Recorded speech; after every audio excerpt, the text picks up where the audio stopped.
Trevor Story. No, it's And not. Arenado never hits for that good of an average. He does now. Yeah, he's always like that 280, 290 guy. Right, but this is the guy that you would expect to possibly be there. Okay. You see, like, I didn't want to say Arenado because that's the easy answer because he's like one of the 10 best players in the league. But yeah, no. And so the 5th place guy, right? Yeah.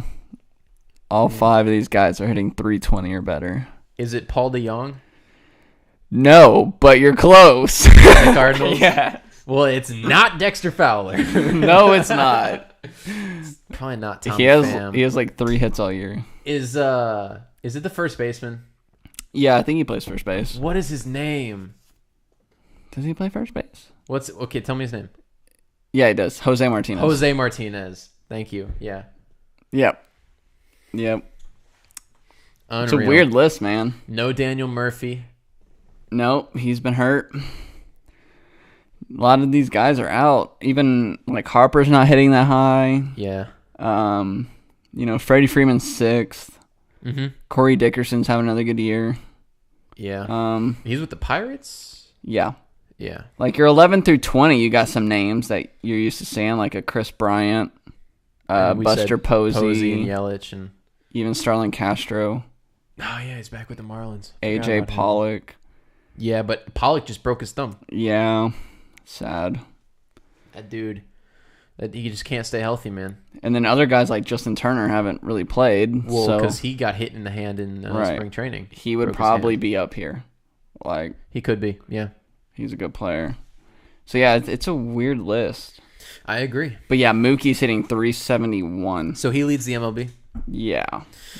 So are we also doing a top 5 for the American League? Sure. Like the top 3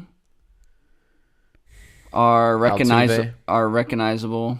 4 and 5 though, I'm actually kind of surprised. I'm gonna guess Trout, Altuve, Mookie. Nope. Just Mookie? Just Mook. Just Mook. Altuve's hitting 308. He's in 11th. What's Trout hitting? He's not even hitting 300. Really? Unless I missed him. No, yeah, he's hitting 291. Okay. Batting average. Aaron Judge. Negative. What's he hitting? Judge. I swear he was hitting 300 a week ago. Yeah. He get cold? I thought he was too. I just don't see him. Oh, there he is. 16th, 299. 299. Wow. Yeah. Dang it, Judge. Make me a liar. The top 2, one of them is just a stud. The other one is really, really, really good. But he's not like a guy that comes to mind immediately. D. Gordon. But he's always really good. Like he's always hitting over 300. Are you talking Mookie Betts again? Well, no. He's always the stud. He's always hitting over 350 and nobody knows it. He's the stud. No, but this second is a stud. Third is basically a stud. Just nobody sees it. And then 4 and 5 are actually kind of surprising. And 6 is 7. All right, give me a team. God. Give me a team to work with. The whole top 10. The top 3 are all in the AL East. They're all in the East. Yeah. Which you got Betts. We got Mookie. The Mook. There isn't another Red Sox player. Is there? Is this Xander Bogaerts? No, but this is what I mean by you don't think of it. You're like, oh yeah, that guy's amazing, and then you just never think of him. He's on the Red Sox. Yes. It's not Mookie Betts. No. It's not David Ortiz either. Oh my god. Is it Andrew Benintendi? No. What is happening? Here, I'll give it away. You want me to give it away? Well, it's not Pedroia. No, it's his first year on the team. It's his first year with the Red Sox. Yeah. Oh, JD Martinez. Yep. Yep. Hitting 345. Unreal. He's just always there, and you just like, meh. Just push him aside, like. Well, he's been with the Astros and the Tigers and the Diamondbacks, so you don't think of him as a Red Sox. Right. You don't really think of him. But he's going to be there for 5 years. God, so he's so good. But yeah, so second place is in the East also, but not on the Red Sox or the Yankees. He's actually not on a good team at all. Is it like Trey Mancini? No, you'll know this name. Everybody in the world knows this name. Everybody in the world knows this name. Pretty much. If you follow baseball, you know who this guy is. Is it Josh Donaldson? Because he's about to make like $300 million. Is Manny hitting for that type of average? Yeah. 347. He hit like 250 a couple years ago. Yeah. Wow. Yeah. He wants to get paid. Yeah. That man wants to get paid. Yes. And he is very well on his way. Unreal, man. Yeah, how many home runs? He's got 14 home runs. He's hitting 350 with power? Him and Mookie. Yeah, I was going to say. Okay, so who ends the year with a higher batting average? Who do you think ends with a higher OPS? Mookie or Manny? Probably Manny. But Mookie will have a higher average. It's unreal, man. Although Mookie's OPS right now is through the roof. It's got to be over 1,200. It's 1204. It's unreal. Yeah. God, 1,200 OPS. But like 4 through 10, I probably wouldn't have guessed these with my first 20 guesses. Whit Merrifield. No, but good guess. He's hitting, what, 300? Or he's hot. I don't know if he's hitting... He's hot. I don't know. I don't know what he's hitting. Andrelton Simmons. Yes. He is fourth. Hitting 338. Jed Lowry. He is sixth at 328.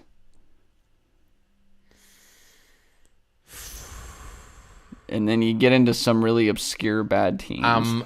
That's what I'm struggling with right now. Miguel Cabrera, does he have the at bats? No. Right team though. Oh my God, I pay no attention to the Tigers. I literally pay no attention. This guy's been on them. Like he's V-Mart? No. He's been on there for a few years. Jacoby Jones. No. Is it that shortstop? No, he's not a shortstop. I think he's actually on the DL right now. What does he play? First or third? Plays corner infield? Oh, no, he plays right field. Is it Nick Castellanos? Yeah. Okay. I think he's on the DL, though, right now. He's seventh in the league. In the AL. Oh, man. Who else is having a weird year?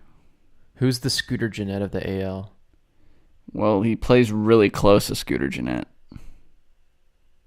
Jose Ramirez? Nope. With the Indians? Right team, wrong guy. Jose Ramirez would have been a notable name. Not for a lot of people. Francisco Lindor. Oh, there's Witt. Yeah, he's hitting 300. No. More obscure. Yan Gomes.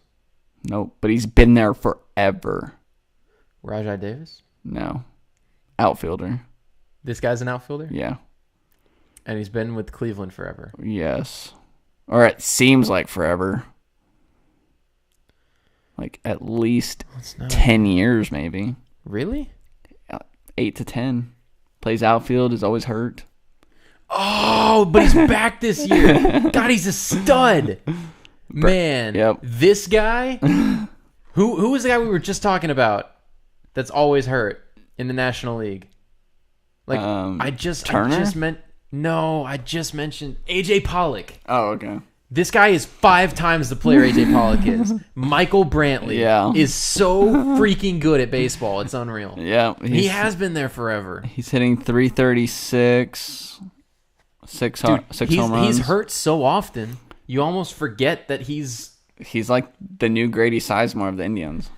He's way better than Grady Well, Sizemore. yeah, but Grady, outfielder, always hurt. Yeah. And then he comes back and like, oh yeah. You're like, oh yeah, he's like the MVP candidate. God, he's amazing. But yeah, 8 through 10 are just. I mean, I know the names, but I would have never guessed they were hitting this. Give me good. a team. Gene Segura. You got yes, he's 9. Yeah, and his teammate is also on this list. Mitch Haniger. No, I've already said D. Gordon. Well, D's on here. Yeah, he's 10. But number 8. What team? Tampa. The Rays? Oh, God. oh, God. Exactly. What have you done? This dude's hitting 315. Is it Brad Miller? No. That's a good guess, though, but no. It's not a Danny Echeverria. No. He's probably the only Tampa guy even close. Oh, It's not Kiermaier. CJ Cron's the next closest. I forgot he was in Tampa. CJ Crone. Dude was the Angels player for a long time. Does he play outfield? Is it Denard Span? No, I don't know if he's on Tampa. Yeah, he is. Oh, he is? No, but this guy's the center fielder. So it's not Kiermaier. Or it says center field. I guess Kiermaier's hurt. I don't know. Outfield. Who the heck plays in center field that's not Kevin Kiermaier or Denard Span? Oh, but he has like 40 to 50 less at bats than a lot of these guys. What's his name? Malik Smith. Malik Smith? He's hitting 315. Unreal. Yeah. Real. He has like 60 less ABs than Gene Segura. Wow. But yeah, it gets weird right there. I was like, what am I looking at?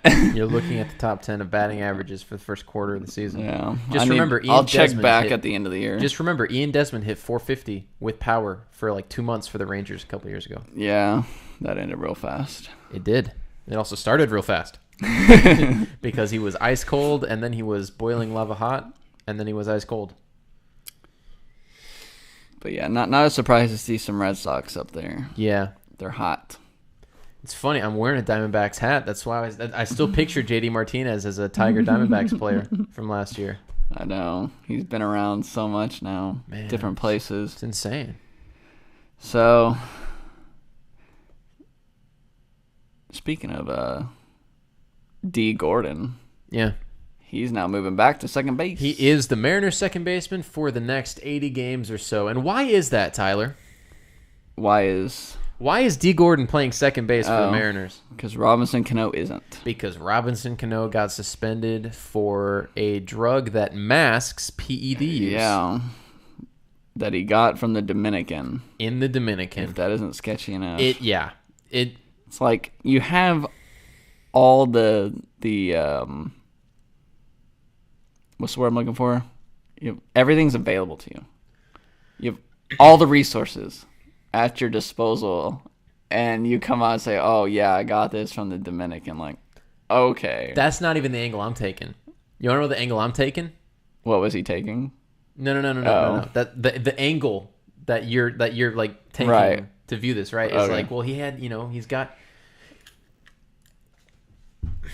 every single cent of every single contract in Major League Baseball is guaranteed. Unless you get suspended. He got his money. But he doesn't. He has a $240 million contract. Yeah, what are you doing? He just literally pissed away $11 million of it. Because that's how they drug test you, is they test your urine sample. So he literally pissed away $11 million. Yeah. Because he doesn't get paid the salary for the games that he's suspended. And this dude could have stopped working out. The second that he left New York and signed, the ink dried on the Mariners contract, he could have stopped caring about baseball and made $240 million. He could have been the Albert Hainsworth of MLB. Of baseball. Just oh my God. Don't even care.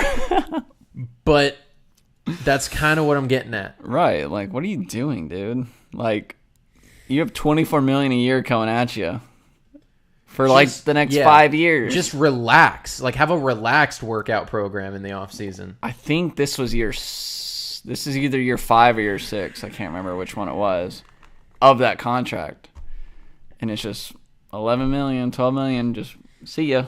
Yeah, bye. Although the team's lucky that he gets to serve some of it while he's on the DL. Because otherwise he would have missed another 4 to 6 weeks on top of his 80 games. Didn't he just get hit in the hand by a pitch? Yeah, 3 days before. But they've known about this since, I guess, before the season. And they've known that he was under investigation for this? Right, but he was appealing, so they don't leak anything. Yeah. Just in case. Well, because this is the first that the public's heard of it. Right. It was just the past few days. Right. So he's been playing knowing this the whole time. Yeah. So yeah, he was. This does not feel like the Ryan Braun situation. No, because he gave up on it. He was like, well, he had to prove a case. Like you can take this stuff. Yeah. And not get suspended for it, but you gotta prove that nothing sketchy was going on. Yeah. Or whatever they investigate. And I guess he couldn't do that, and he said, all right, I'm done. 80 games. See ya 3 months. And he can't play in the postseason if the Mariners were to finally end their streak. It's funny because this actually looks like a year they could do it. I know. Because there's not a single wild card team coming out of the AL Central. No. That's for sure. Which means one's going to come out of the West probably. Which means that you're almost guaranteed one out of the West because the Blue Jays can't hold on in the East. Right. You know the Orioles and Rays are already out of it. So Yankees, Red Sox are going to fight for the division. Basically, your last spot comes between the Mariners and Angels, and without him, yeah, the Angels are now the clear front runner. Yeah. So you have 80 games of not having him, and then he can't play in the postseason anyway. It's a mess. The Mariners and their streak. I guess he just didn't want the Mariners to make playoffs. Is it the longest streak in professional sports, American sports? It might be. If not, it's close. When's the last time Cleveland made the playoffs? Yeah, I think it is because the Bills were the longest. And now it's the Mariners. I think the Browns. Since 01. Browns were like 2002 or something. So they were a year after the Mariners. Yeah, the Timberwolves just ended theirs, stuff like that. So yeah, I think they are the longest. That's crazy. Here we are, man. And they had a chance. They're sitting at 25-19. And their core players are not getting any younger. Yeah. Cano, Cruz, Felix. Gene Segura. Yeah. That dude's been around a while. He's not as old, but I mean, he's in his 30s. Is he? He was with the Brewers before Ryan Braun signed the mega deal, and he was in Arizona for a couple of years. I remember him being traded from the Angels. 28. He's 28? Okay, so he was really young then when he was with the Brewers. Yeah. He must have signed young, traded young. That's probably why they traded Alcides Escobar. It's because they're like, well, we got a 23-year-old shortstop here in Gene Segura, and they're like, well, we don't really have a lot of need for Escobar. Yeah, he's been place to place, but yeah, this was the Mariners' year to finally get in there, and it's gonna be hard to do it without Cano. Hard bat through place. So now D. Gordon's gonna go to second, and D. Gordon is a guy who's already been suspended for PEDs, right? And who's the other big player on that team? Cruz, who has also been suspended for PEDs. Yep. There's something. Yeah, some in the water. There, yeah. That not in Seattle necessarily. They need to go to Starbucks more. Okay, like less protein shakes from your handlers and more Starbucks. Wasn't Starbucks founded in Seattle? That was the point. Okay, I was just making sure. that was the connection. I don't drink coffee, but no, I don't either. I thought it was. I'm like, I don't really know. They need to listen to some Macklemore and drink some Starbucks and stop taking drugs. Yeah. What are you doing? What are you doing out there? Unreal. So now they got to find somebody to play center field. Which is what I was talking about earlier. I think this was before we started, right? There are some rumors out there that they could be linked with a trade partner in Baltimore to bring Adam Jones back home. Yeah. He was in their minor league system and was traded for... God, who was that guy? My God, this is a lefty. He was a left-handed starting pitcher. I swear. That sounds right, yeah. I don't want to be mean, but he was kind of a spare. It was not worth an Adam Jones type player. Wow, this was in 2008. Yeah. Orioles. Eric Bedard. Yes. Not only did the Orioles are going to ask for James Paxton. How much you want to bet? They gave up 5 guys. That was because Eric Bedard had a really good 07. God. That's terrible. They gave up Chris Tillman, who's been serviceable. He's been in their rotation for years. George Sherrill had a couple good years as a reliever. Yeah. And then, of course, the other guys don't pan out. But, you got 2 serviceable guys. You got a starting pitcher, and an Adam Jones piece, and your all-star center fielder. And an Adam Jones. For Eric Bedard. But, yes, he could go back to the Mariners. And then hopefully, I don't know, hopefully they don't give up that for for what might That's got to be one of the worst trades of the past decade of baseball. That's where I found that link. It was like some of the worst trades since 2000. It's like looking back at the worst trade since 2000. Eric Bedard. It's like the top one. It was. Was it? Oh my God. Yes. Adam Jones. I think it's a good fit though for the Mariners. Yeah, they need a bat. They need a center fielder. Yep. And guess who does both? Him. Yeah. At a high level. I mean, the dude, how many All-Star teams in a row did he make? Like 5 or 6? Yeah, and if I don't know what their farm system looks like, but it can't be depleted because they're never buyers. Yeah. They're not really all in. Yeah. Otherwise, they might have made the playoffs by now. So they got to have something willing to trade if they want to do it. But they're never going to get that bat back from Cano. Like, they'll have it for the rest of the season, but then in the playoffs, you're missing it again. Yep. So, I don't know. We'll see. We'll see what happens. But they'll get him for the next 4 or 5 years of that contract, though. Baltimore, yeah, I mean, I think it's a good move for Baltimore to trade Adam Jones. But the more years that are on it, the more it's going to cost a team to get him. Exactly why you would hope to sell him now.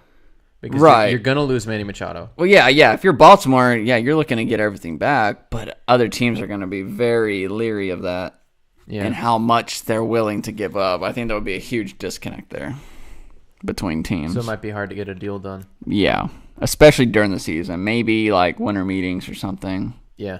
When they have more time. So we'll see. We'll see what goes down there. Speaking of trades, Matt Harvey was dealt to the Reds. Yeah. Ironically, while the Mets were in Cincinnati. Right. And so the guy he was traded for, Devin Mesoraco, I think he was telling a story about how like he showed up for work and he went to the wrong dugout or like the wrong clubhouse. Right. You know, like he knew that he was traded and he still walked into the Reds clubhouse and he's like, crap. He's like, where's my jersey, man? Yeah. It's like, well, it's in a different color across the building. That's not how you spell Mesoraco. Yeah. It's my locker. I'm surprised they actually got a major league piece for him. Well, Mesoraco is in a similar place to Harvey, where like he's like the catching version of Matt Harvey. Right, but like, still he's a major league player. But right when he came up, he was pretty good. And then he just became this rotation catcher guy.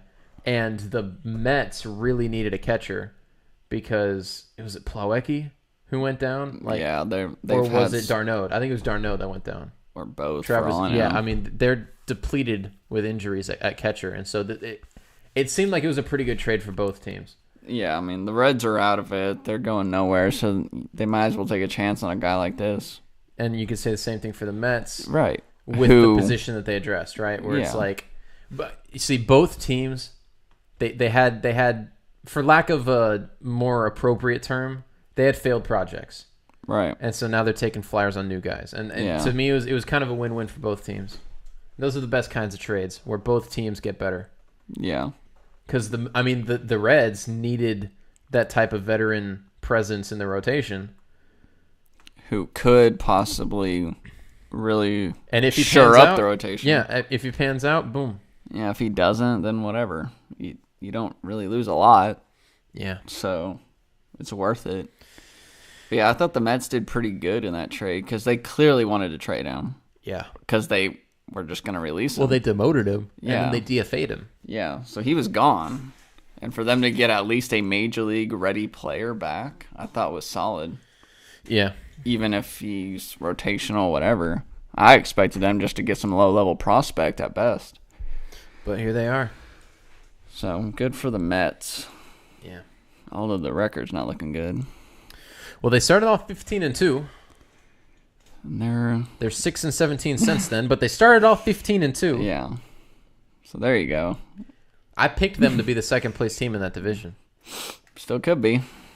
The top is pretty tight. Just a 3-team race, right? Yeah, there's only 2 game difference in the loss column for 4 teams. Unreal. It's funny because we were joking. It's like, what, you think you signed Jake Arrieta and Carlos Santana and all of a sudden you're a contender? And the Phillies are like, just watch. Yeah, we know a Dubal's going to hit 360. Reese Hoskins isn't a joke. Right, he's going to hit bombs. Like, they just got pieces there. And they called up Kingery. And their pitching's been really good. Well, Arrieta's been really good. Yeah, but some of the other guys have really stepped up. Aaron Nola. Yes. Looks like he could be maybe one of the top 15 pitchers in the league. Yes. So they have some really good starting pitchers. It's crazy, man. So the Nationals, who started out kind of good, then didn't. Now they're kind of good again. They've won 4 in a row. 8 out of 10. They're kind of... And they've gotten like nothing from Ryan Zimmerman all year. Yeah. Has he been hurt? I don't think so. They've had some injuries. I know Rendon just came back. Yeah. There was a joke. It was I think it was like an Instagram post I saw, and it was like real artsy, and it was like Aaron Judge and Giancarlo Stanton, and then for the Nationals it showed Bryce Harper and Daniel Murphy, and it's like there's a lot of power because this like the Yankees are playing 2 games in Washington. It's like a lot of power on the field tonight. Who you got? And like cut 4, like MLB at cut 4 is like Anthony Rendon. And like he hit a home run in his first at bat that night. It was so funny. It was so funny. See, and Daniel Murphy hasn't played yet this year. Yeah. So the Nationals, they might get healthy at the right time. You want some breaking news? What? Cowboys wide receiver Terrence Williams broke something. Arrested for public intoxication. Oh, okay. So not anything. Not the worst. That will like he'll still be in jail come season time. I guess that's better than like DUI. Yeah, it's not good though. Well, yeah, it's not good, but I was expecting something way worse. Yeah. It's all right. It's all right. They got plenty of depth at wide receiver. But do they have any strengths at wide receiver? They have depth. There's a difference, right? Like you can have 8 major league quality starting pitchers, but if they're all the 4th or 5th man in the rotation, you're not going to win a lot of games, okay? Oh man. You do, Terrence Williams. All right, I think he's doing him a little too hard. Yeah, maybe. That was just now? That was about an hour ago that I got the update. Nice. Beautiful. All right, well, I think that's all I got for baseball. Robinson Cano being dumb. I really don't understand. Yankees and Red Sox are keeping baseball alive. Dude, that rivalry is so good, though. There have been, surprisingly, there are a lot of really bad teams in the American League. Yeah. You got the Blue Jays aren't good, but they're above 500 because the Orioles and the Rays they're 22 so and 23. Oh, so they are under 500 now. Yeah. Okay, because they were a team that just like a week ago was like 4 or 5 games over, so they must have been on a losing streak. But like the Tigers are bad. I see the 6 Royals teams. Are bad. 6 teams with a winning record. 6 that are winning record. Is that 2 in each division? No. Or no, there's 3 in the West. Mariners and the A's too. Oh my God! The A's are 23 and 22. What is happening? Almost the whole West has a winning record, and then you got the Yankees and Red Sox. And the Indians are 500. The Indians are 1 under. That's right. They lost yesterday. Oh my God! So you got the Blue Jays, the Rays, the Indians, all 1 game under. Well, the Indians have like no bullpen this year. Yeah. And it's literally Miller and Allen and nobody else. Like they can't trust anybody out of that pen. Yeah, there's a couple of like the Twins and Tigers are slightly under at 4 games. But yeah, I mean there's just no winning records. You can go to the National League. You got 4 in the East, 4 in the Central, and 2 in the West. So that means that 10 National League teams, 10 of 15 have winning records. I wonder what the interleague records look like so far. The National League's got to be killing the American League. Yeah, you would think. Or just the disparity between, like, the Yankees and the Red Sox and the Astros have, they're well over 500. Right. But the top teams in the National League are a lot closer to 500. Yeah. And they're all just beating up on the bad teams. Yeah, because they're beating each other. Yeah, the best records in the National League are all similar.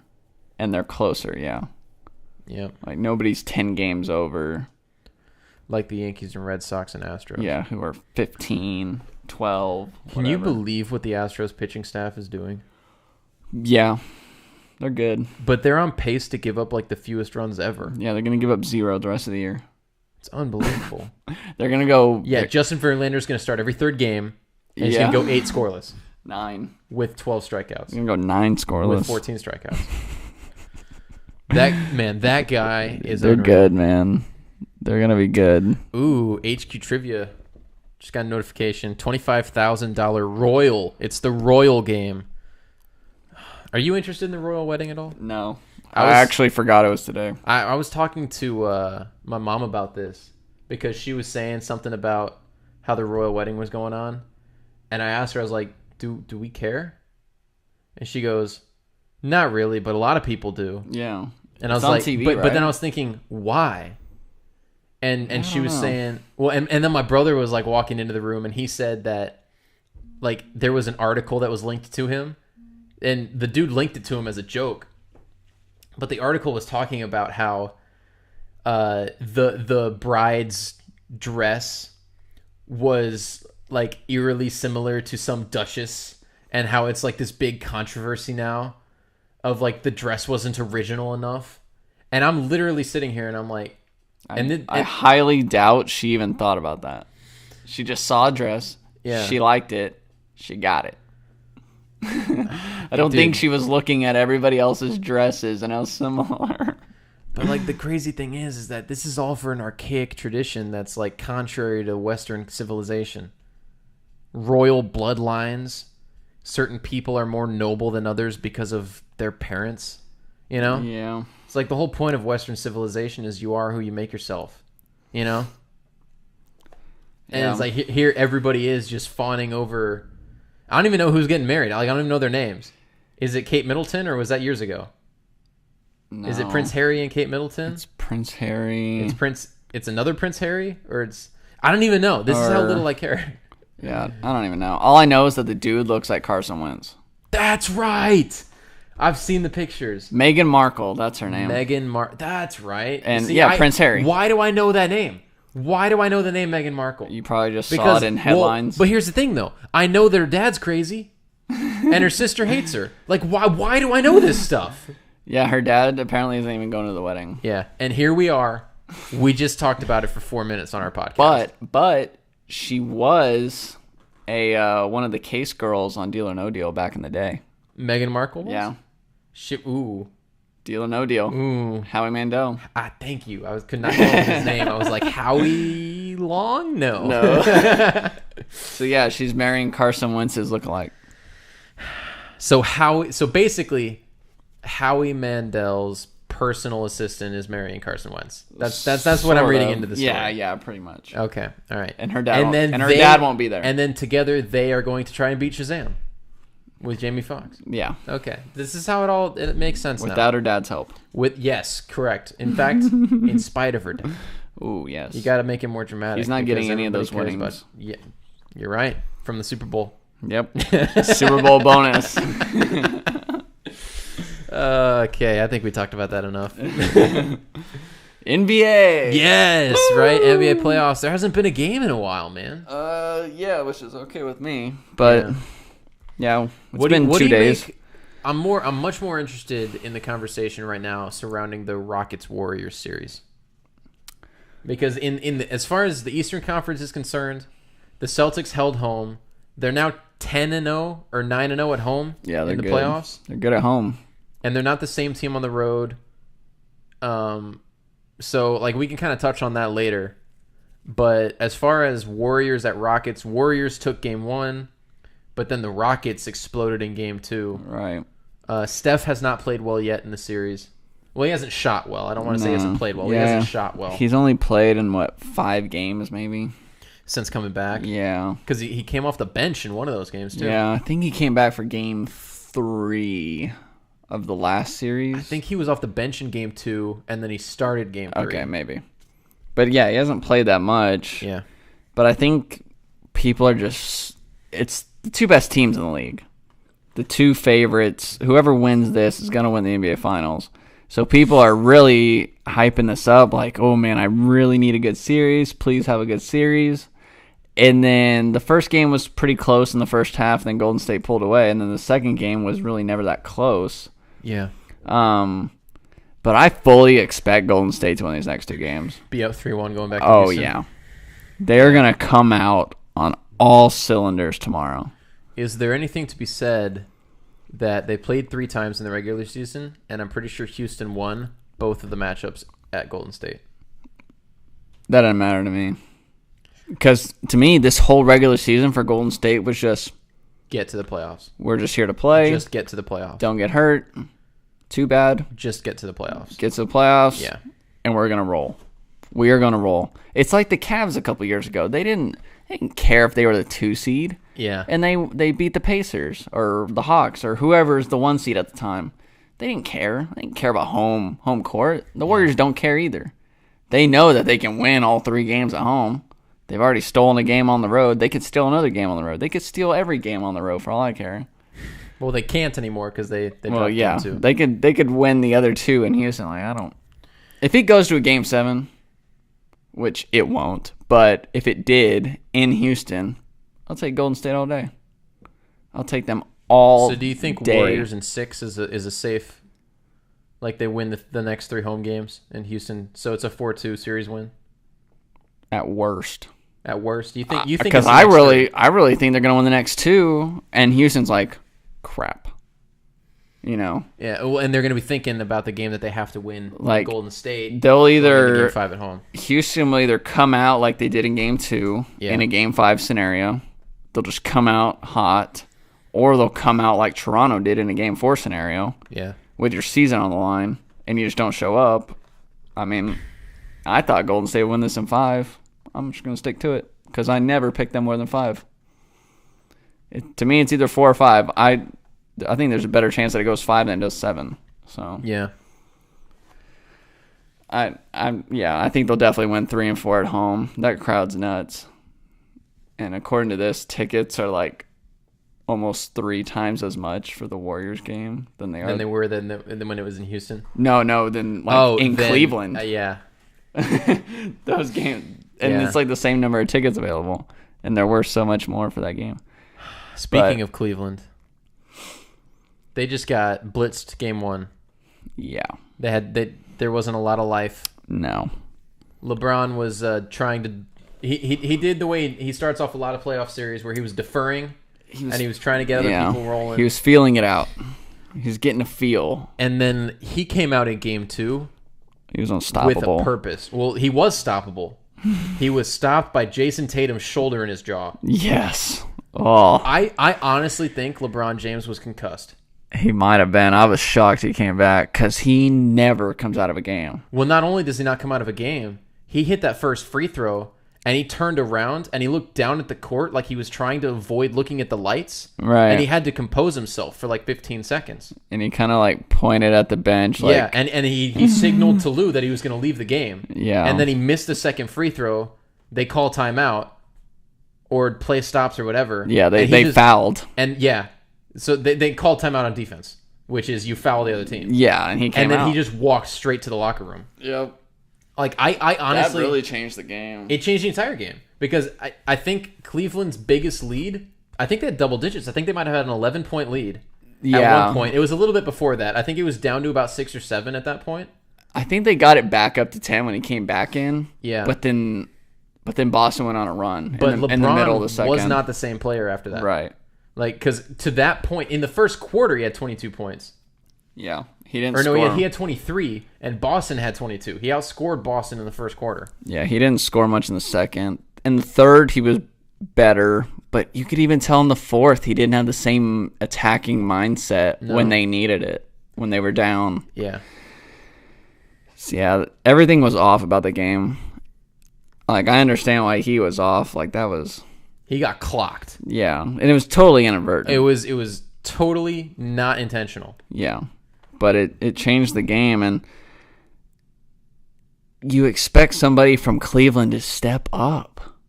Like, step up. That's the thing, though. Kevin Love had a good game. Right, but, like, I'm looking at the team. I'm looking at body language. I'm thinking, they have nothing. No. They're not giving anything. Like, give something. Show me you care. Yeah. It just looked like nobody cared. Like, from the role players. Like, where's J.R. Smith? like I'll give Kyle Korver a pass because he was out there shooting. Yeah. And a lot of his shots were that close to going in. I know. He was just coming off screens, shooting threes. Looks like it's going to drop, kicks out. Yeah. So, whatever. But, somebody else give me something. And some hustle plays, 50-50 balls they weren't getting to. I'm like, you got to get those. You got to get some life into the team because LeBron clearly didn't have it because he was wherever he was. I see Game 3 going one of two ways. Either Cleveland wins a close game at home or they get booed off the court. I don't see Cleveland running away with it. That's number one. Yeah. And number two, I don't see Cleveland losing a close game. I either think that they will win a close game or they will get booed off the court. I don't think that there's a lot of middle ground there. Well, they better not boo because LeBron may not come back. They know he's gone anyway. But I will say, watching that first quarter, I'm like, oh, man, LeBron's at 20 points. Yeah. And then I'm thinking, there's no way they're going to lose this game. I know. He will not be denied. I know. That's the feeling I had. I had the exact same. I was watching LeBron James, and I thought to myself, he's going to score 60. I thought he was going to score 80. I was like, man, he's going to pass Kobe. He was on pace for 92. I know. I was like, he's going to score 80 points here. And their second half was so bad. I think they scored 38 points. They got outscored by 19 points in the second half. Yeah, they didn't even score 40 in the second half. Yeah. And LeBron had almost half their points for the game. He still scored 42, 41, and they ended up at 94 points. Yeah, I'm just like, God, the rest of the team's got to step up. They got to bring back what they were doing in the second round. There's just no confidence. They're not a team.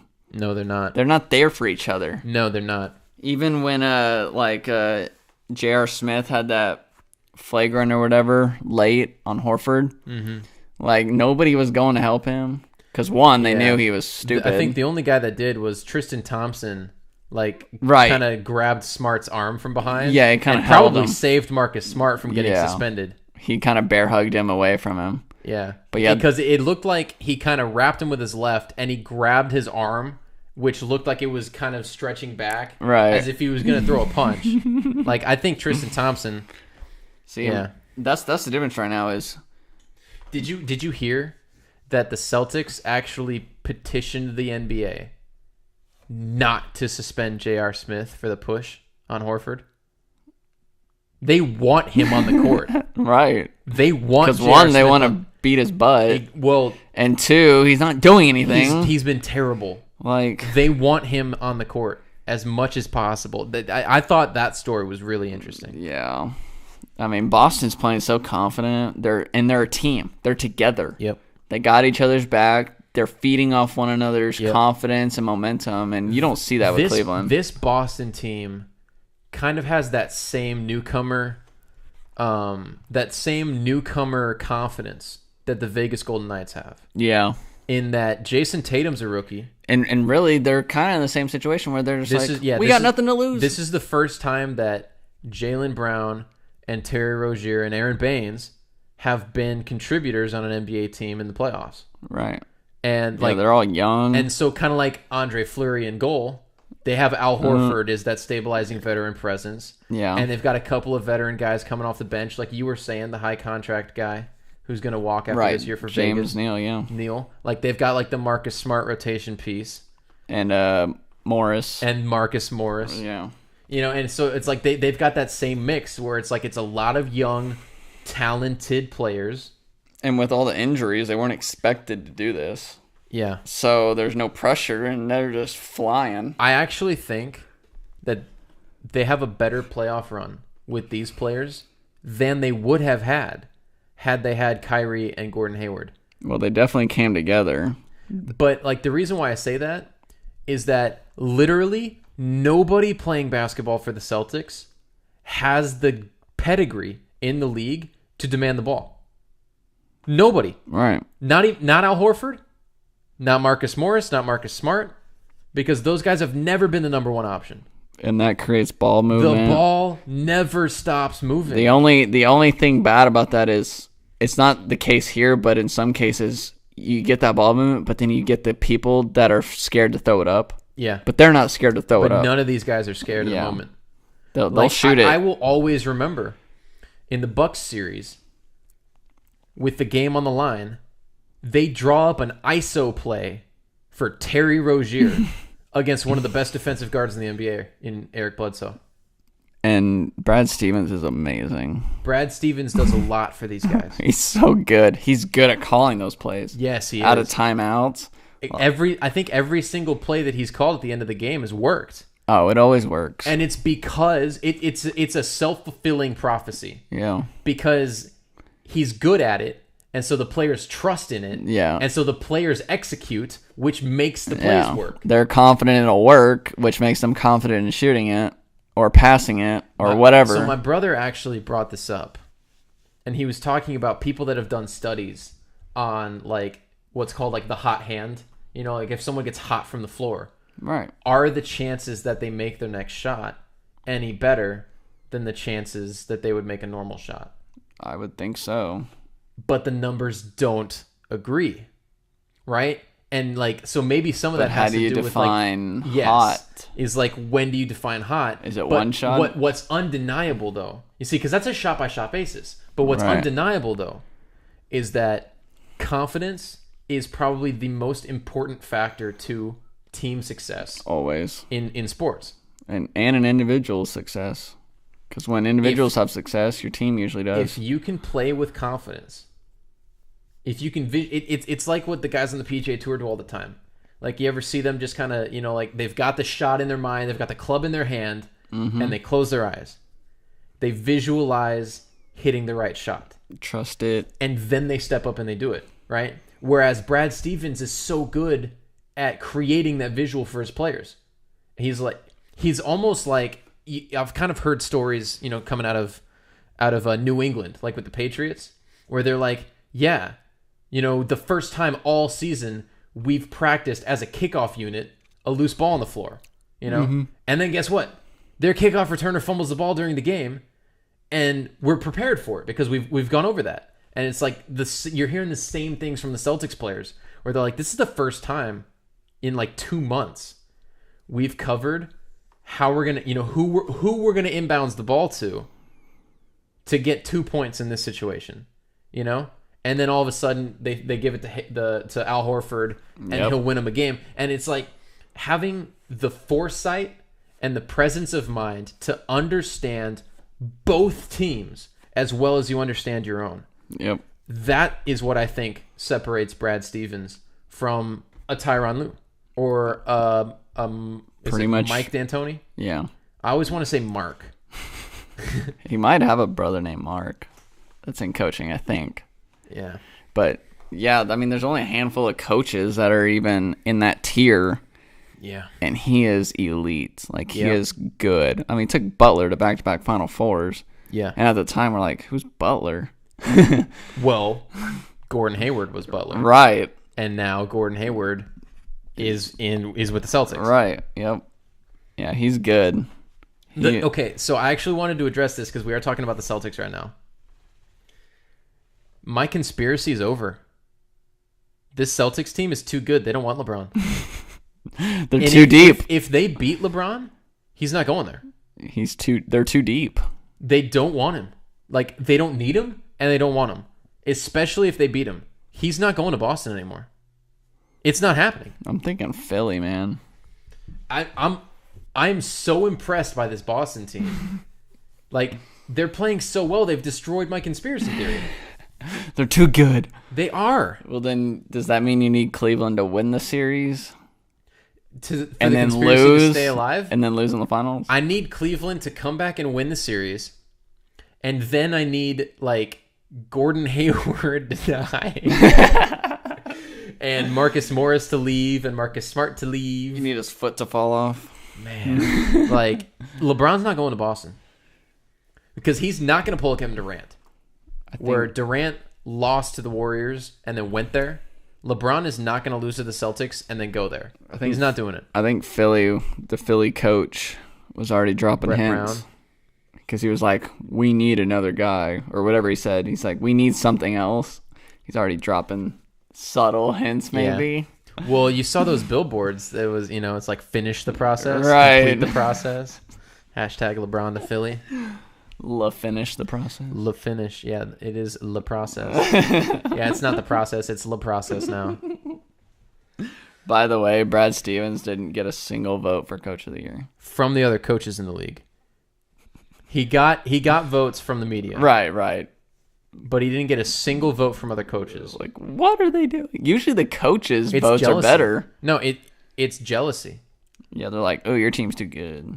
Like, the coaches voting on every award that's not Coach of the Year, fine.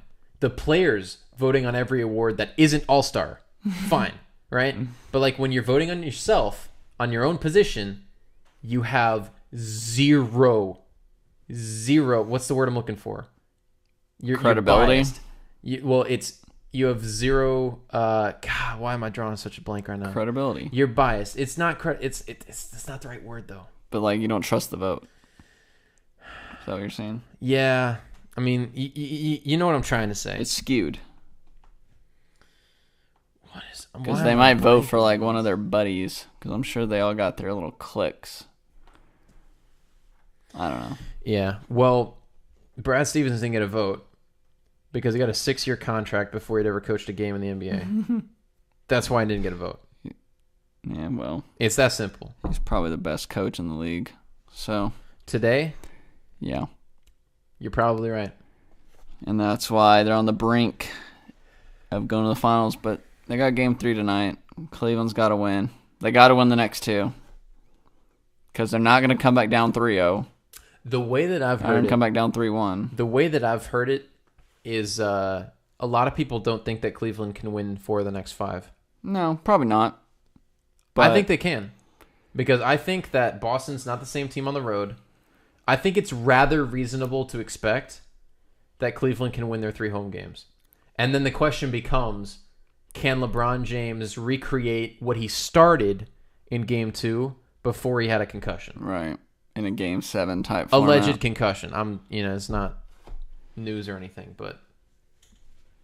Yeah, it's a mindset, though. Like, you say 4 out of 5, and you're like, oh, okay, just win any 4 of the 5. But if you can get the first 2... All of a sudden, if you can do 2 and 2, it seems so much easier than like winning 1 and then 3. Well, I mean, the old mantra: the series doesn't start until a road team wins. Yeah, right. Like Boston held serve. They're going back to Cleveland. Cleveland is very capable of winning the next 2 games at home. We could have a completely different conversation. They gotta come 4 or out 5 strong days today. from now. If they don't come out strong today, LeBron may not even come back for Game 4. He's just already in Philly. Like, yeah. He's or like, LA. I'm done. Do you think he'd go to LA? No. There's no way he's going to the West to face Houston and Golden State. Well, I don't think Houston's going to be together after this year. Chris Paul's a free agent, dude. Yeah. If he wants to stay, he'll stay. But they're all free agents every year now. They're all signing 1-year deals. Like, why would Chris Paul stay if they can't beat Golden State this year? Their team's never going to be as good. Because he's never made it that far and doesn't know any better. Chris Paul will be 34. Ariza's older. PJ Tucker's older. Eric Gordon's older. Ryan Anderson has completely lost his rotation spot this year. If he doesn't stay in Houston, he has to go to a team that made the finals then. Otherwise, you're just downgrading. Why doesn't Chris Paul go to Philly? I mean, he could basically replace JJ Redick if he doesn't come back. But it's a great fit. I think he likes it in Houston. But I don't know. Chris Paul to Philly, I think is probably the best fit of any free agent at Philly. I think he'll stay. Yeah. I think he'll stay because he had a good year. He's having a great playoffs. Yeah. Man, nobody's better than Golden State. It doesn't really matter where you go. Dude, Chris Paul carried them in the 4th quarter of that closeout game against Utah. Yeah. Were you watching that? Yeah. That was insane. Honestly, it was more impressive to me than LeBron's first quarter the other night.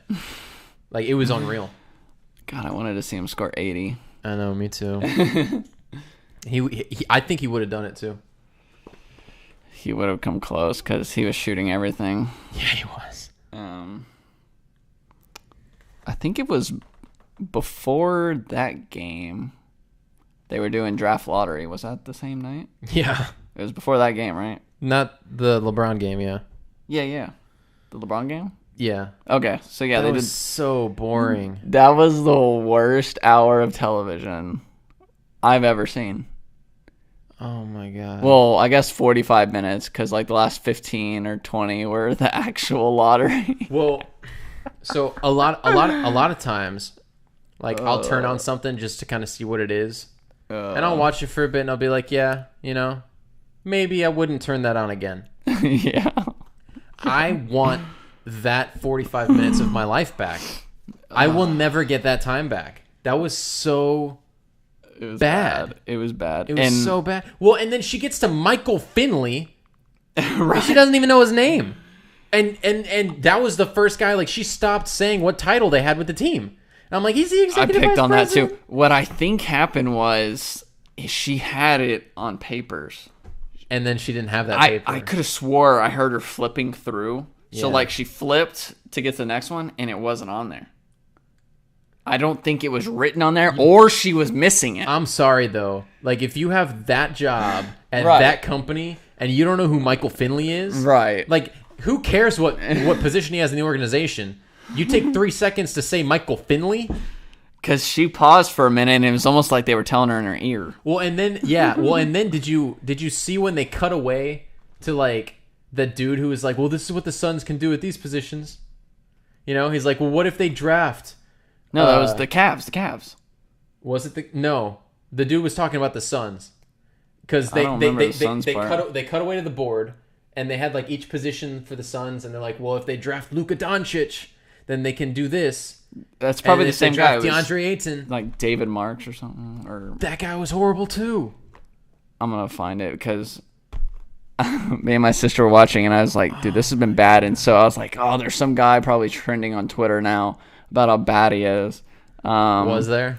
Oh, it was everywhere. Like just people commenting about him. Yeah. Sorry, but your coverage of the draft was in the headlines for the wrong news. Yes, he might have been doing the Suns thing too, but I only remember seeing him once. Bobby Marks, that was his name. Bobby Marks. But he was doing a thing on the Cavs because they were talking about LeBron. Oh, well, what kind of player can they fit in here that he might want to stay? And they were doing the touchscreen. Is that what you're talking about? Yeah, but I saw it when he did the Suns. Okay, one. then I don't think I was watching that early on. Thankfully. Okay, it was the Cavs part, and the video was hilarious because at first he's doing all right, and then he just starts like stopping and he's trying to think of what he's gonna say next. Like, I'm kind of freaking out here. Is it like that sideline reporter from college football? Was that like last year? No, that was NFL. That was the oh my god. That was Monday Night Football. That was Denver, wasn't it? Yeah. Sergio Dip. Yeah, it was sort of like that, except this guy's like a former NBA executive. So he just had stage fright. He just had TV stage fright. Basically, like he didn't completely stop for like 5 seconds, but there were a couple seconds in between sentences where he's like just mind blanking, and then like his last couple sentences didn't really make any sense. But he wasn't like doing anything with the board either. He was just plugging like one different spot. I'm like, you could have just talked about that. Like we didn't need a board for that. And then at the very end, he's like smiling, and it just stands there for 5 seconds. And it's just him smiling? Yes. It like won't cut away. So it's like Jalen Rose then. I think 2 things. One, either the producers were new, which I think they were because they fired everybody recently at ESPN. And 2, I think they might have been expecting him to talk longer. So they weren't ready to cut away or something. And then so like he just kind of stood there awkwardly, and it was hilarious. Oh, it was so funny. I gotta find this video. It's probably on YouTube. Yeah. Oh, it's everywhere. It's Bobby Marks. Bobby Marks. Yeah. NBA draft. I'm looking that up later. God, it was funny. But yeah, so it was pretty awkward. Some of the interviews were just really bad, and like the last 3 people the girl was okay for the most part until then. I kind of liked her interview with Silver about the gambling. Yeah. But yeah, I think she just had it on the papers and like she just couldn't find it or something because all of a sudden she didn't know their names. She didn't know their titles. I mean, I'm sure she knew who Josh Jackson was because he's a current player. Yeah. But like she didn't even Fox. Yeah, but she didn't even say like Josh Jackson forward for the Suns. She just said Josh Jackson, Yeah, like, as if he was just a dude. Right. Yeah. I'm like, this is so bad. Well, and it was really, I don't know, like when they were the first few people that she announced, she like talked to them. Right, like, yeah, there were a couple. She would talk to random people. Yeah. And that just seemed really informal and extremely awkward. It was awkward because they weren't giving much. No. You know what I mean? Well, because they're just expecting to sit there while their team's ping pong balls get bounced around. Right. You know, it's like all of a sudden the Cavs owner's kid, who looks like he's like 30 years old now. You know, like 5 years ago he looked like he was 12. I know. And now he looks like he's 30. That's so weird, man. Yeah. Yeah, she was creating small talk with like every like fourth person or something, you know, and then all of a sudden she can't find anything. She doesn't know who Michael Finley is. Yeah. And then because she was doing pretty good up to Michael Finley. Yeah, because it was Finley, then the Grizzlies, whoever their person was. I forget, but she messed him up too. Right, she didn't know that one. And then the Suns, because it was just in order of odds. Yeah. So it was bad. But yeah, so the Suns ended up winning. Something that I noticed when I was watching the draft was the Hawks owner, who was there. Was that the lady? Yeah. Yeah, okay. She was there representing the pick. Yeah. It was really funny because they said, and this team has drawn 7th. And that means that the Hawks will get a top 3 pick. And she, didn't know that. And, because they showed her and she's like, oh, really? Dude. I'm like, you own the team and you don't know how the draft lottery works? Nope. She's like, you know what? I think we're just going to go this year. Well, dude, it was so funny because I think it might have been when the Cavs drew 8th, right, with that Nets pick. Right. Or I forget who it was, but it was one of those teams in that area, and it's like that was where the Kings got in there because they were supposed to be around there. Yeah. They were 7th. Yeah. It was pick 7. So it might have been when the Grizzlies were picked. And they came out 6 or 7, right? What pick did the Grizzlies have? Oh, they have the 4th pick. So at pick 7, they knew the Kings were in because that's where the Kings would have gone. Yeah. At pick 5 is where the Mavs went, and so that's what it was. That's when Atlanta. The Mavs were drawn 5, and they're and because the Mavericks drew 5th, that Hawks means the Hawks have a top 3 pick. Yep. And she just got this smile on her face, sweet, right?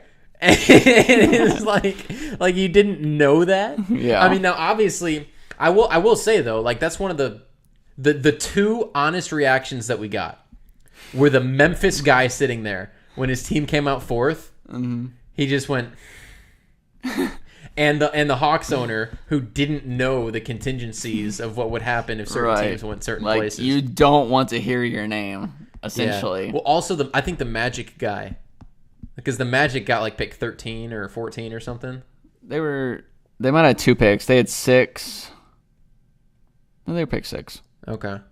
There was just some other guy that they kind of got screwed by a couple draft positions, and he just did not look happy. He didn't look like he was into it. It's probably the Knicks because they're not ever up there. Oh man. But yeah, so the Suns won, the Kings 2, and the Hawks 3. Yep.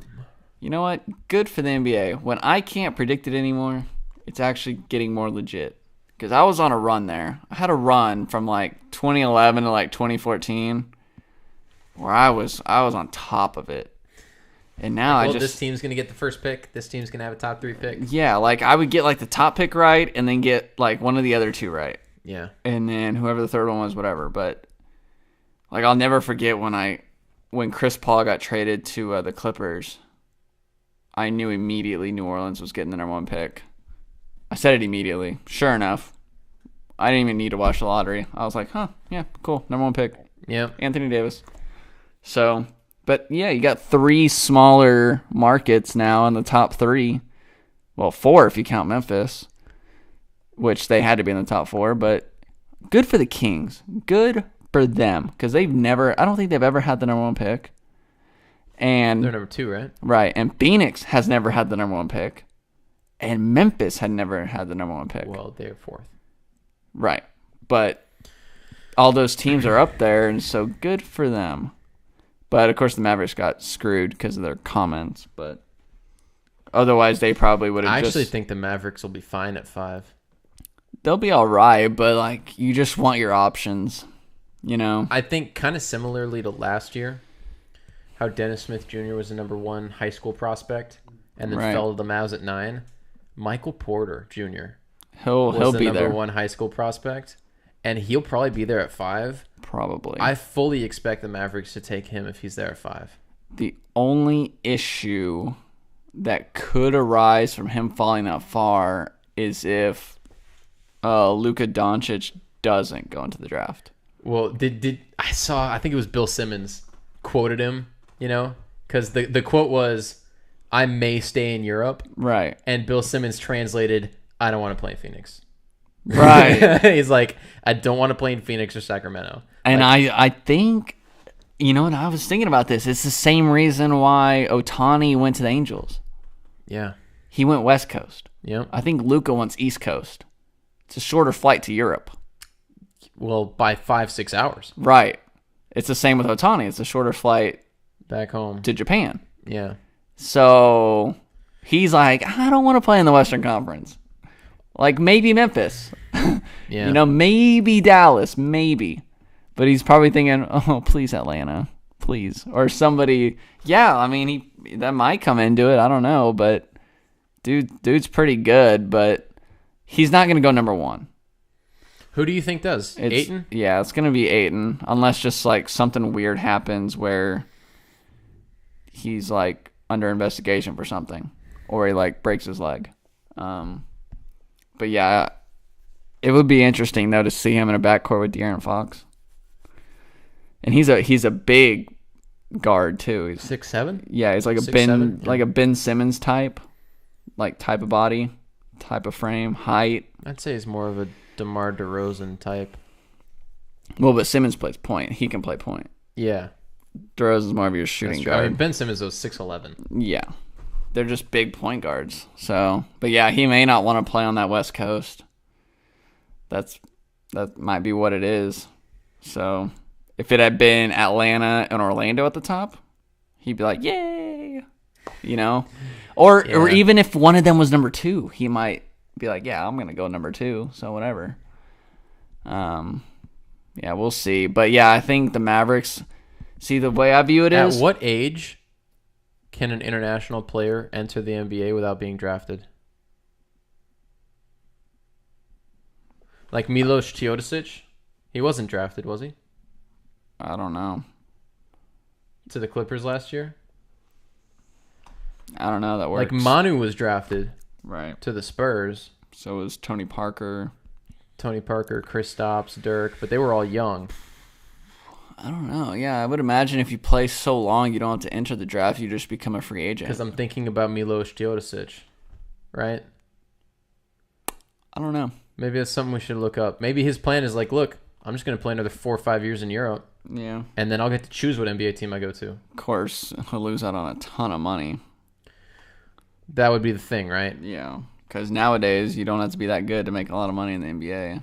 Tyler Johnson. So, but yeah, I mean, sorry, did I say something? I'm looking at the Mavericks at 5, and it's like the Michael Porter, Mo Bamba area, and I'm thinking, Mo Bamba any good?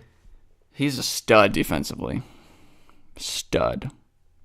The problem is a lot of those guys lack in the offensive game. Yeah.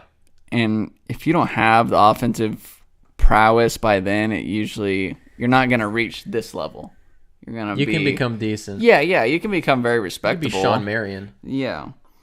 But I just feel like in the NBA, like if you have the chance between, I don't really care about his medical history because I would care more about that in like an NFL type sport, where you have a lot of guys, where one guy isn't going to necessarily make or break you. Like you can fill in, but like in the NBA, you need studs, you need superstars, and Michael Porter could be that. Yep. Like you're not going to win with a bunch of role players anymore. No. You need Dennis Smith to be a star. We need Dennis. Yeah, you need Dennis Smith to be 90% of Dwayne Wade. Yeah, so then you need a second guy. Yep. Mo Bamba's not going to be that. No. There's 2 guys in this draft. Here's the question: is Mo Bamba Shaq? No. Well, then he's not worth drafting. No. So if you can draft a guy that could be better than the top 2 players, yeah, you draft him. Yep. I don't care if it's the biggest bust ever. I don't care if he never plays a game. Yeah. You're not gonna. You either need to be at the very bottom or you need to be at the very top. So if that means getting bust, well, at least you're at the bottom again. You just restart. You're right back in the top 3. Yep. You know, like you just do what Philly did. You always pick in the top 3. You'd always draft the tallest player. Right. If you're Charlotte or New York, where you're at 9 and 11 all the time, or Denver picking 14th, that is the worst. You're like, oh yeah, I made the playoffs, or Denver, I guess, barely missed the playoffs. Well, whoop-de-doo. They're only like the 7th team in history to win 47 games and miss the playoffs. Yeah, but like a team like that, that's the worst because you're clearly not a contender. Nope. But you're clearly not terrible. So you're not going to get much better. You're never going to get at the top of the lottery. You need the guys that you already have to make massive changes to the way to get free agents is to have really good players and superstars on your team. And the way to get superstars on your team is to be really bad. And the way to be really bad and get those players is to draft them really high, not at 14. Or get lucky at 13 or 20. Yes. Yeah, if you're lucky, you get Donovan Mitchell. Yep. Or Steph Curry. Well, yeah, so it's like Steph was 8. Yeah. And Mitchell was Klay Thompson 13. Was 12. Draymond was 40. Yeah. That doesn't happen. No. Not in the NBA. You get them at 1 and 2. And so if you can get a guy that can be number 1 pick at 5, you take him. I don't care who else is there. Yeah. You take that risk. If it works out, great. You got another key piece. And if you're bad again, guess what? You get a 3rd guy next year. Yeah. You nail that one, you got your 3. So I think you got to go Porter if he's there at 5. But hopefully, or if you're really lucky, a guy like Doncic comes out next year, and you have the 1st or 2nd pick, and then you get him. And then you have Doncic, Dennis Smith, and Michael Porter. Hopefully. That would be the dream scenario. That's obviously too unpredictable. That's not going to happen. But man, if you could pull that off. I'm sorry, that's not going to happen. Especially if all the top teams are in the West again. And he's like, no, I'm not coming out again. Yeah. So yeah, I would lean towards Michael Porter.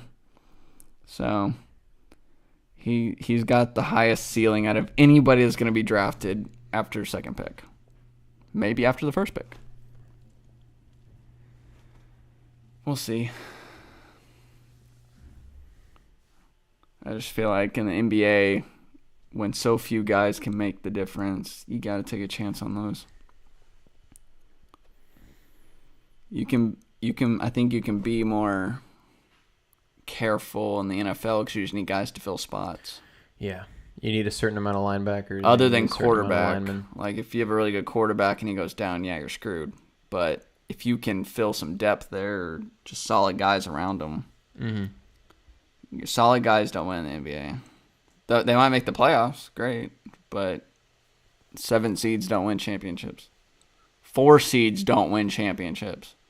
And unless you're the Mavericks, 3 seeds don't win championships. I'm glad you threw that in. Like a 3 seed will probably never win an NBA championship in like the next at least 20 years. So, yeah. Especially since Cleveland doesn't want to participate right now. And they are in some trouble. Cleveland and Miami. Going to be the cellar dwellers of the East in a couple of years. Oh, yeah. Especially when LeBron leaves. They'll be bad again. Miami doesn't have a pick in this year's draft. Well, okay, so we were looking at the 76ers have 4 second-round picks. I saw, I saw 4, yeah. They pick 8, 9, 26, and 30. On top of their 2 first-round picks. Mm-hmm. What if somehow they could package... like 3 of them for a late one? Or even their 1s this year to move up. If they thought they could really get a key player. So, like, they trade the Lakers pick. Like, let's say they want to get up to 7 or 8. Ooh. Yeah, what if somebody fell to 8? And Philly's like, oh my God, we need that player. And Cleveland's like, we're not sold on anybody. And they just go for picks, knowing that LeBron might only trade down 2 spots. And they could maybe pick up pick 10. Maybe not the other one, but some other 2s. I don't know. Their 2 highest 2s. Which are back-to-back. Yeah. Cleveland could stack up a little bit. I don't know if anybody like that would fall. But yeah, what if they were interested in moving up to 6 or 7? Get another solid player. They don't really need a Mo Bamba because they got Joel, but man, they could probably find a really good 2 or 3 guard there. What about like a Colin Sexton? Yeah. Or Jackson. Or how do you think Trae Young's game translates? I mean, scoring translates. It's a scoring league. If you can find a way to get open and just play confident. And you know that he's a good free throw shooter. The 3-point line moving back isn't going to bother him. No. And he's a good free throw shooter, so if he can find a way to get to the line, it's a scoring league. Scoring will be there. Yeah. You just got to make sure he matches up defensively and doesn't get switches defensively and bad matchups. The Rockets don't seem to care about that with James Harden. Yeah, well, Mike D'Antoni doesn't care about defense. That is true. That's why they're not going to win. So, I think Cleveland might take him at 8 if he falls there. Just because it's a dynamic scorer. Yeah. He could be the next Steph. Can he be? Could. Okay. That's true, because Steph is the greatest we'll ever see. Yep. There is no next. That's what I don't understand. There's no next Michael Jordan. There's no next Magic Johnson. There's no next LeBron James. There's no next Steph Curry. They're one-of-a-kind players. Yeah, they're all different. There will be a next Paul George. There might even be a next Klay Thompson. Probably. There will never be a next Steph Curry. Dude, I love Steph. There will be a next Draymond Green. I heart Steph. There won't be a next Kevin Durant. Dude, I think Durant is still somehow underrated. You know what I mean? Yeah. Like, people are going to look back and be like, dude, that guy really is like a top 3 scorer of all time. He might be the most unstoppable scorer of all time. Like, it's unreal. He's 7 feet tall. And can shoot from anywhere. Can shoot from deep 3. Is great driving the lane. Yeah. He'll face up. He'll post up. He's a 90% free throw shooter. Yeah. And he's very underrated defensively. Like, he can get 2 blocks a game. But is he more valuable than Steph? Probably. It's close. Probably. I'll say yeah. I think depending on their matchup with Golden State, yes. I think he is more valuable because of the way he can alter shots. Yeah. But the way Steph runs an offense and the threat he puts out there on the floor is just completely different than anything we've ever seen. The way he stretches teams out, like they're guarding him way outside the 3-point line. Yeah, well, they have defenders man on man 5 feet past right. the line. 99% of other people in the world, 99.99, you let them shoot that. Yeah. And they're like, nope. No. You stop him after half court. I heard somebody talking about the way that Steph stretches the floor. It's the same way that Shaq shrunk it. Right. It's just instead of, Shaq getting his guys open for 3 by needing 2 guys on him in the paint, Steph gets his guys wide open for 2. Right. Because you have to guard him so deep out there. Yep, your cutters like a Sean Livingston or a Iguodala, they're just open. They're open right there. All day. Or it opens up the high post or the free throw line extended for Durant, little fadeaway. Yeah, he changes the game. He has changed the game. Did you want to talk about P. Diddy not getting the Panthers? No. I completely forgot that he even made that video until you just said that. Yeah. So no. Did he not officially bid? I don't think so. If he did, it wasn't that much. I don't think he was going to spend $2 billion. $2.27 billion? It's ridiculous for a franchise that isn't even like near the top in the NFL. Well, and that's the point that I was hearing is like they were comparing how some recent NBA teams have sold for almost just as much, like the Clippers and the Rockets. Yeah, I'm like, what? But the argument that I heard was it's like Houston, the 5th biggest city in the United States. Yeah. LA, 2nd biggest city in the United States. Raleigh. Right. It's like the 23rd or 24th biggest market just in the NFL. But it's football. But it's a football team, and so it still sold more than Houston and LA did. But like when they do like their like Forbes or whatever does their rankings, aren't like they say the Cowboys are worth? Isn't it usually like $2.5 billion? No, some of the more recent ones have them over 4. 4, okay. Yeah, because what I've seen is like the Cowboys are right around 4, and then like number 2 and number 3 are like Real Madrid and Barcelona. Right. And they're like right behind. Okay. And then it's like it might be like the Patriots, just because of how successful they've been. Right, and they're near Boston. And then it's like the Manchester teams. You know? Okay, because I was thinking like, what would the Cowboys sell for? Probably $6 billion.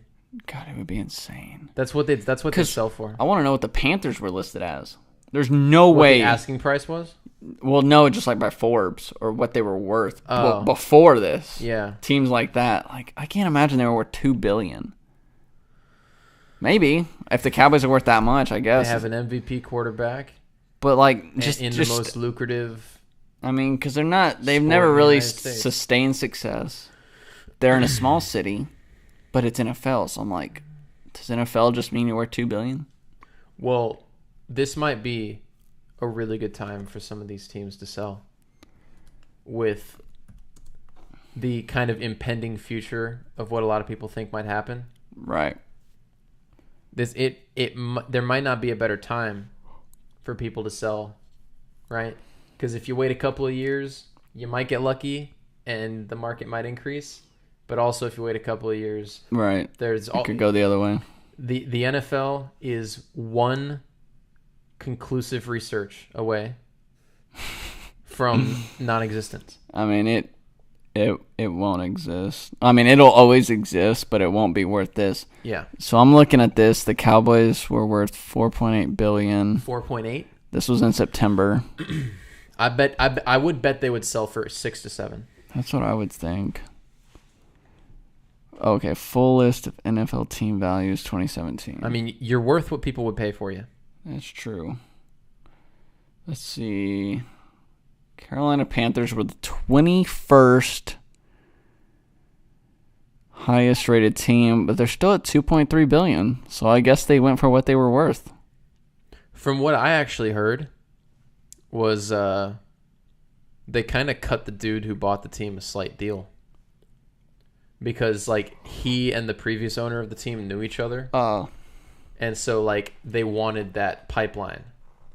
And so they probably could have gotten more money elsewhere. Yeah, I would imagine, like, the worth, you can bump it up a little bit as far as selling. Yeah. Wow, the Jaguars aren't even last. The Bills are last. That doesn't surprise me.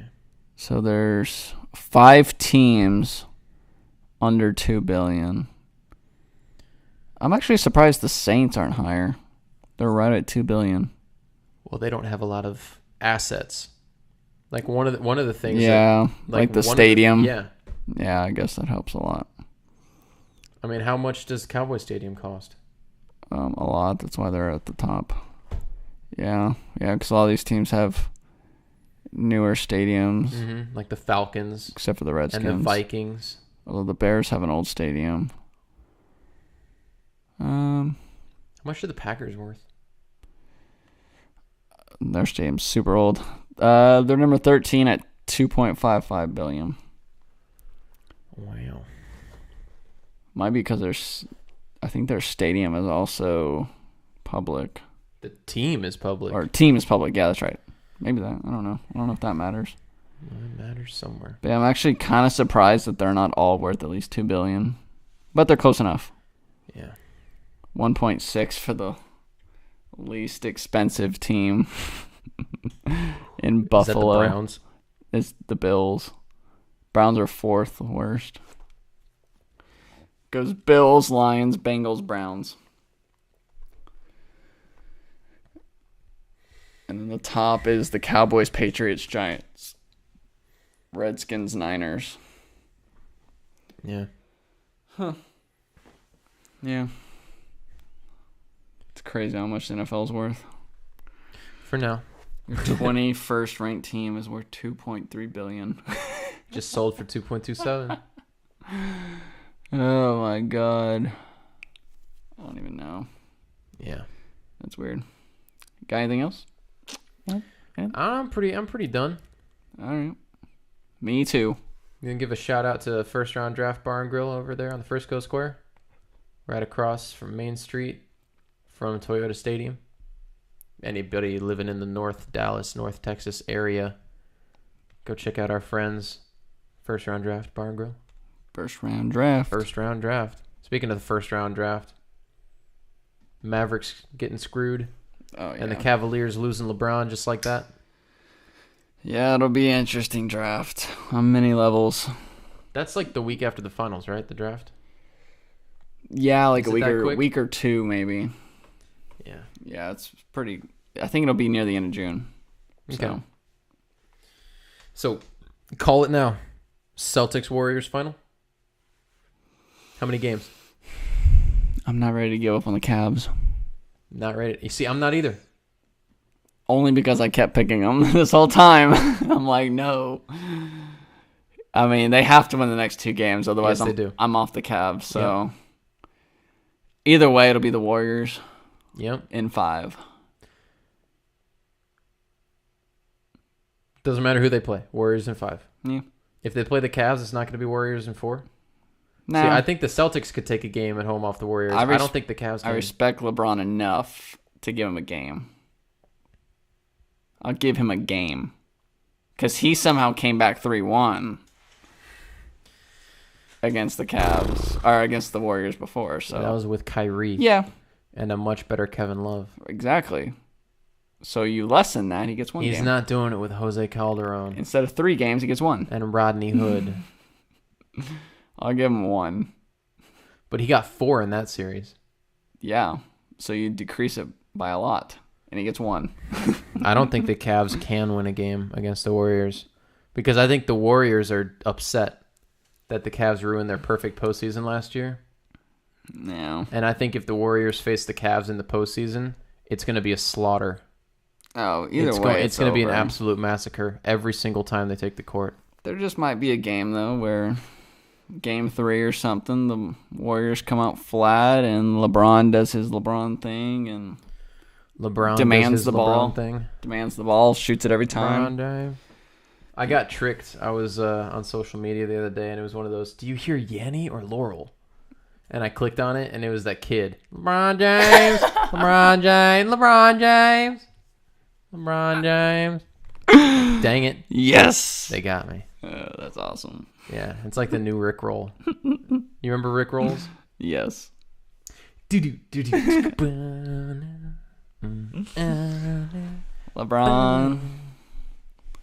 LeBron James. No, I do not hear Laurel. I always hear Yanni. I hear Laurel. Do you? But then when I found some other things where they changed the frequency or the pitch, yeah, then I could hear both. Well, yeah, what I saw one where the dude has like the entire waveform, and it's basically like the bottom half of the waveform is Laurel, and the top half of the waveform is Yanni. So like if he cuts out the bottom, all you hear is Yanni. Right. And if he cuts out the top, all you hear is Laurel. Yeah, okay, that's the one I saw. Yeah. Yeah. And then he puts them both back together, and then you can train your ear to hear both. No, I didn't do that. But Yeah. I just wanted to see if I could actually hear the other one. Yeah. So you heard Laurel first? Yeah. I always heard Yanni. It's weird, man. Dude, I saw another, it was like an internet meme, you know? And it was like, it's like, is this really a Laurel or Yanni? And then it was like a Scooby-Doo thing, and they take off the mask, and it was the white and gold dress. That thing it was the blue and black dress. Blue and black versus white and gold. Yeah, I always saw white and gold. I never saw blue and black. Right, me either. But then I saw something on the internet where it's like, well, if you make it darker, yep, all of a sudden it's blue and black. Yeah. But like if it was just whatever neutral thing they did, yeah, it was white and gold. Dude. It's white and gold for life. Yeah, it was so funny. It's like for life. And I would have gotten away with it too if it weren't for Yanni Yannies. Can't trick me, man. That thing is white and gold until I die. Yeah, well, it's Yanni. No, it's Laurel. It's totally Yanni.